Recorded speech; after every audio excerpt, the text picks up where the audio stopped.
I wonder what the discussion is going to be from Nick Nurse tonight after this loss for the Toronto Raptors. The Sixers take game 2 from the Toronto Raptors, take a 2-0 series lead going to Toronto on Wednesday. They win this game by a score of 112-97. Joel Embiid doing his thing. Tyrese Maxey showing up later in the game. Tobias Harris continuing to be efficient. James Harden doing his thing. Even though, honestly, I don't even feel like James Harden was that much of a factor in this game. The passes really weren't there. It just kind of felt like, it was even out basically throughout the entire, team, basically scoring wise. It wasn't a complete dominant effort by any means. Toronto definitely did have their spurts. First quarter, they got off to a very hot start. And during, the mid stages of the fourth quarter, when Joel Embiid, was off the court, coming back on the court, Toronto went on that very long run when you were thinking to yourself, oh God, is Toronto going to come back into this game? Or is the Sixers going to blow another double-digit point lead? Like, can we not do this in game 2? But they managed to hold out. They put them away. The Sixers find a way to win. They still win by double digits. So, hey, that's something to bring into game 3. Even though for Toronto, there's going to be, some aspects going into there. They're going back to their home stadium. They're going, back to Toronto.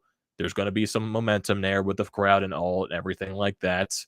The Sixers, it's gonna be a tough game 3. It definitely is. With the some of the looks that Toronto got today, with some of the way they were shooting all game today, there was a little bit of momentum going their way for Toronto. So it's a little bit something brewing right there for Toronto, but it's gonna be a tough game 3. It's gonna be a very exciting game 3, and I still can't wait for the rest of this series to happen. It's gonna be a very, very fun time. Joel Embiid just lighting up the crowd basically every chance he gets. Basically, he was, 19 points in that first quarter. He was absolutely on another level. Getting those and ones, going to the line, just being a beast down in the paint, getting the Wells Fargo Center pumped up. It was Joel Embiid. He was a dominant force in that first quarter. And then basically it was just an even, pace going down the road. Tyrese Maxey in the third quarter doing his thing. He finishes with 20 plus points again. Wasn't, the dominant 30 plus point effort that he got in game 1, but still a very efficient Tyrese Maxey. There were some injury scares with Maxey and Embiid today. Maxey, getting down on the floor. He was down there for, a couple of minutes there. He managed to get back up, but then he was basically fine because the very next, drive he got, he was running right down the court and finished a layup there. So yeah, he was perfectly fine. And a little bit of a scare with Joel Embiid, a little bit of hyperextension with his elbow, Matisse Thybulle, I guess, trying to make a cut going somewhere around the court. And then, I guess he ran into Joel Embiid's elbow as he was trying to make a play, and it didn't look pretty. He went off the court for a little bit. You got Paul Reed once again being the backup center tonight. So that's something that's really good to see. But Joel Embiid looked pretty fine going down, the rest of the game, doing it. What was he doing? That spinorama from the corner in the fourth quarter. Like, what is this? Like, what is this? 7'2" center. Like, what is going on here? This man's a beast. This man basically can do anything out there. So yeah, it was just a very great night for this team. A little bit of spurts for Toronto, but still nothing that the Sixers could not handle tonight. So before we get into all this, what is going on, everyone, and welcome back to TTP Sports. The most important thing you can do is hit that subscribe button and also drop a like on the like button as well. If you're looking for all the latest Philadelphia sports news, recaps, and events, this is the place to be at, depending on the outcome, great or miserable, depending on that outcome. Also, if you are a current viewer of the channel, I am grateful for you being here that long and looking to continue that down the road. And if you're looking for tickets, upcoming sporting events, concerts, whatever you can think of, use the code TTP Sports down below for $20 off your first purchase at SeatGeek. So that you get yourself some Sixers home playoff games, get yourself the tickets to game 5 if it does get to that standpoint, which I do think it's going to. Get yourself some game 5 tickets and playoff tickets down the rest of the line. Phillies tickets, get some home tickets as well. You can't pass up those deals. $20 in your pocket. Use that for parking. Use that for concessions. Anything you can think of. So use that code TTP Sports for $20 off your first purchase at SeatGeek today. So basically just a very efficient night for the Sixers all around. Tobias Harris, very efficient. Danny Green, way better than his performance in game 1. Joel Embiid doing his thing, a much better performance in game 2. But I wouldn't say better than in game 1. He was better offensively in this game, but still pretty much just a beast the entire time for Joel Embiid. And getting a lot of the Raptors guys in the foul trouble once again. So they were getting into a lot of foul trouble today. Siakam with 5 more fouls. Achua gets 3. Anunoby gets 4. Trent Jr. gets 4. So basically throughout the entire, Flynn also got 4 as well. So yeah, there was a lot of fouls going across the board for Toronto. They were getting called a bunch today, especially early on in the game. And then basically it felt like it evened out a little bit more going into the second half. But, you see Nick Nurse before, after game 1 and before tonight, basically just constantly complaining about the way the game is getting officiated and the way Joel Embiid plays. It's just like, at this point, I understand what he's doing. I just don't agree with the way he's going at it. I understand what he's trying to do, because at this point, right now, the Raptors, they don't have the talent at all to match up with the Sixers entirely for how great they play, for how hard they play, for how, in your face that this team plays. They got nothing against the Sixers right now. And Nick Nurse, like, yes, they're fouling literally everyone on the court right now. They have to foul Joel Embiid because that's how dominant of a force he is on the court. A lot of other people would want to say otherwise because Joel Embiid flops and all that other stuff he's learning from James Harden, blah, blah, blah, blah, blah. But you can't defend him. If you can't defend him for how dominant he is, you got to foul him. You got to hack him. That's basically how it is. I understand what Nick Nurse is trying to do. You're trying to get the refs more into your favor going, down the rest of the series. But if your team keeps going out there and just hacking Joel Embiid, hacking James Harden, hacking all these guys, they're going to get called for the fouls. That's just basically the bottom line. That's basically what's going to happen throughout the rest of the series if you're going to continue to do that. If you're hacking, if you're constantly complaining, all of that stuff. That's what's going to happen. If you can't defend them, they're going to hack them. And that's what's basically, you see Siakam, even though it wasn't a foul on this play, technically, it wasn't a danger. It kind of looked, during the live pace of play, it kind of looked like Siakam was tackling Embiid, even though on the replay, it was perfectly fine. It wasn't, anything, gruesome or anything like that. Nothing malicious at all. Definitely no intent whatsoever. But, they were going at Embiid hard, especially early on in the game, and Embiid was ready for it. He definitely was. 19 points in that first quarter. He was just on a completely different type of level in that first quarter, getting to the line and just being dominant in the paint. Joel Embiid with 31 points in this game, a +7 on the court, 9 of 16 from the field, 1 of 2 from 3. That one three that he made in that fourth quarter was just absolutely ridiculous. Like, seriously, in the corner, a couple of guys on him, and just turn around and let it fly. That's basically all he did.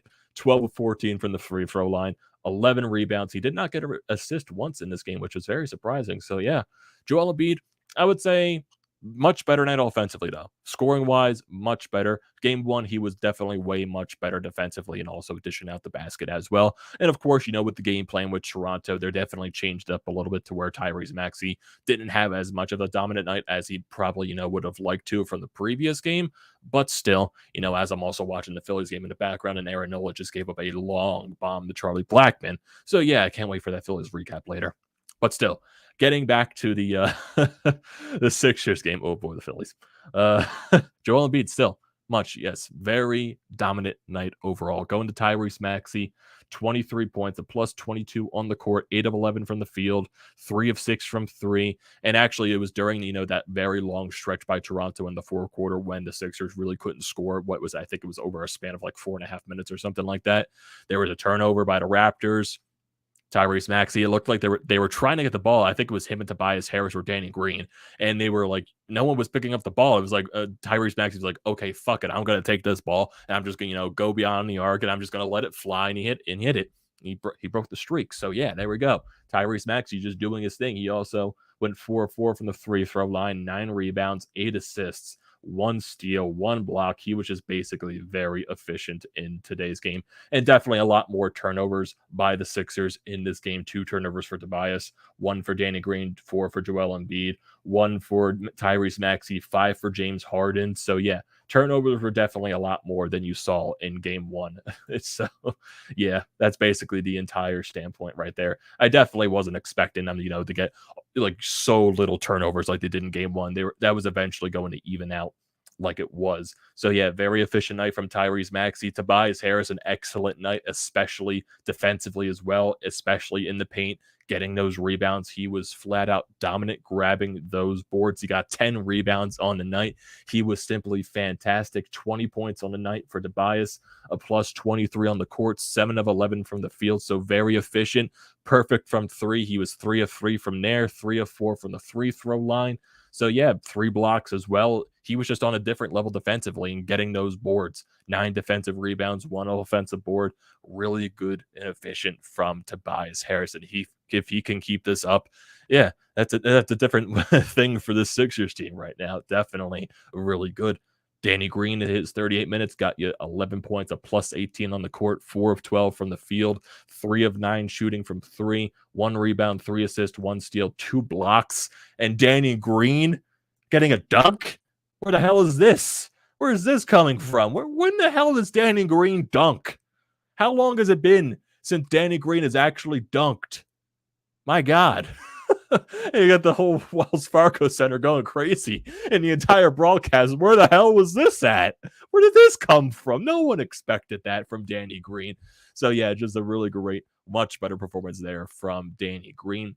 James Harden in his 41 minutes, scoring-wise, definitely not as good as he was in Game 1. Didn't take as many shots, so it kind of looked like he was trying to be aggressive, trying to draw those fouls. He did go to the free-throw line a couple of times, but he definitely didn't feel as, I would say, efficient, especially with the passing. Hence, he did had 5 turnovers in this game. So it definitely wasn't the best performance out there from James Harden. He had 14 points on the night, plus 17, 3 of 9 from the field, 1 of 4 from 3, 7 of 8 from the free throw line, 6 rebounds, 6 assists, 3 steals, though, 2 blocks as well. But those 5 turnovers are, that can't happen. You cannot have, 5 turnovers in a game. Still, you just can't do that. James Harden needs to be 100 times better. And still, as I'm watching this Phillies game in the background, Jose Alvarado was coming in for Aaron Nola. So, yeah, that was probably the Aaron Nola blow-up ending from that Charlie Blackmon bomb. Definitely can't wait for that Phillies recap later. Definitely can't wait for it. So going to the rest of the court, rest of the bench as well. You got George Niang in only 9 minutes in this game, gave you 5 points, shot 1 of 2 from the 3, 2 of 3 from the field entirely. Also got 1 assist as well. Paul Reed in his 11 minutes didn't give you really anything scoring-wise, but he was still good defensively, gave you 2 rebounds as well. Matisse Thybulle in his 10 minutes got you some points, 5 points off the bench. He was, though, a -3, though. 2 of 3 from the field, 1 of 2 from 3. And then you also got Shake Milton in his 14 minutes, only gave you 3 points. He was a -9 on the court, and his 1 shot was a 3. He did give you 2 rebounds as well and a block.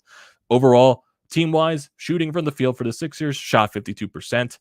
Also shot 46% from 3, shot 86% from the free-throw line. And yeah, just overall a really good, efficient night for the Sixers. But the Raptors, they did have their chances. They definitely did have their chances throughout this game. Fred VanVleet, especially in that first quarter, chucking up as many threes as possible, and he was hitting them all over the court in that first quarter.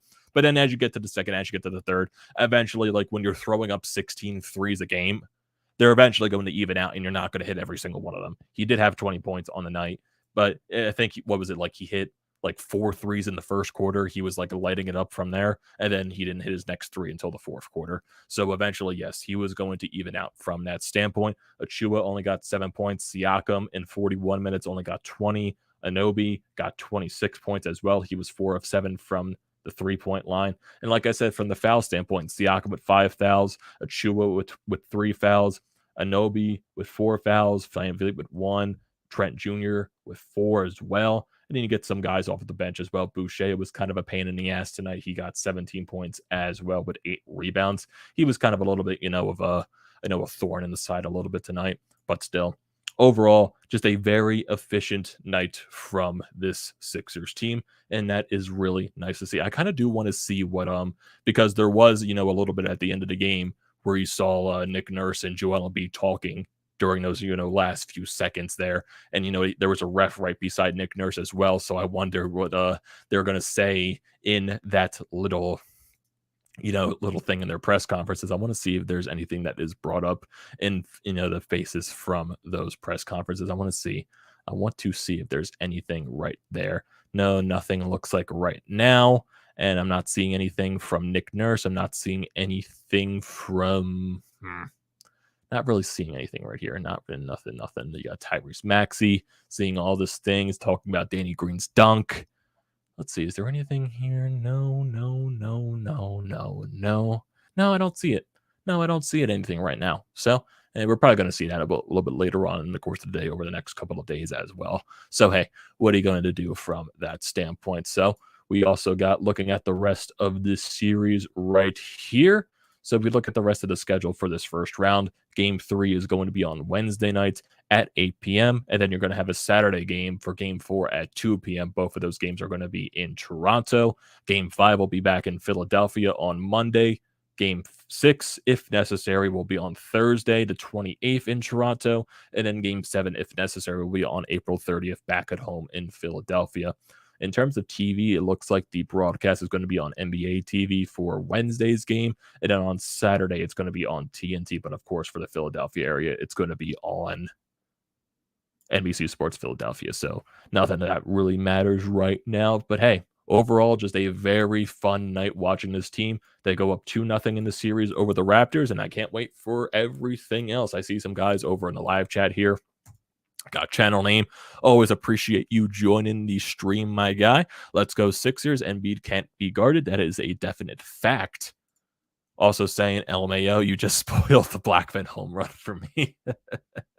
Hey, I got it all in the background, and I just like saw the camera go up, and I was like, oh God, what just happened?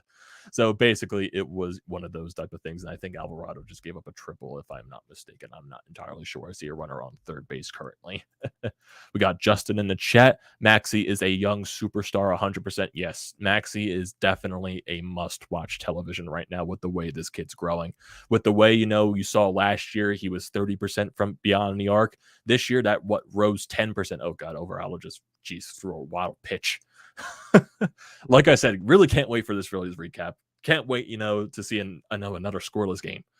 But yeah, Maxey last year with the way he's developed beyond the arc, shooting those threes, he was 30% last year. He's jumped way above 40% this year.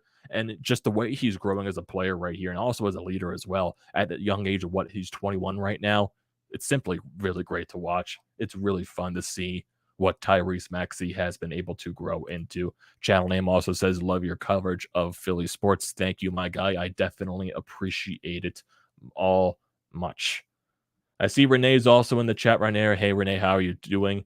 I know I see you talking about some Flyers right here, man. I would talk Flyers, dude, but I honestly could not care less right now. I saw the reports, all that stuff from this afternoon. It sucks to see with the way the organization has gone downhill right now. So right now, I'm just not, I'm not really going to be talking about Flyers anytime soon until the offseason. So all that stuff. Channel name also says, we'll be missing Thibault in Toronto. Definitely a big problem. Yeah, that's going to be an issue right now. I wonder how the rotations are going to work out. I know Doc Rivers most likely settled the rotations right now with the way most likely you'll see in Toronto, because I don't believe Matisse Thibault got that many minutes in the game. Maybe he'll just add someone else out of the rotations into that bench rotation. I'm not sure who he is going to add for that standpoint. Maybe he just gives one of the other bench guys more minutes, but yeah, having Matisse Thibault, even though I don't really feel like he was a factor that much into the game, he was a minus on the court. So at the end of the day, I don't think it's going to be that big of a situation. But also, he, like, with the way he does provide defensively, like, he can give you those games defensively, like where he is dominant on that side of the court. So yeah, definitely you could be missing that aspect if he was, going, oh my God, Alvarado just threw 3 wild pitches in a row. What the? Oh, God. Oh, God. This is me turning into a Phillies reaction right now. It's 2-0 Rockies. Oh, boy. Oh, boy, oh, boy, oh, boy. But yeah, Matisse Thybulle, it's going to be a weird situation. I want to see how Doc Rivers does everything with Wednesday in terms of those rotations, but still, very fun game to watch. Can't wait for the rest of them. Thank you, everyone, for joining the stream. Don't forget to leave a comment and drop a like on that like button as well. Check out the painted lines as well. Their links will be in the description below. Same thing with BrodesMedia, the Fired Up Pod merch website, and also Flyers Nitty Gritty. All that stuff's down in the description below. Also, don't forget to hit that sub button, and also don't forget to use TTP Sports for $20 off your first purchase at SeatGeek. And I will see you next time, guys. Most likely for this Phillies recap. Most likely.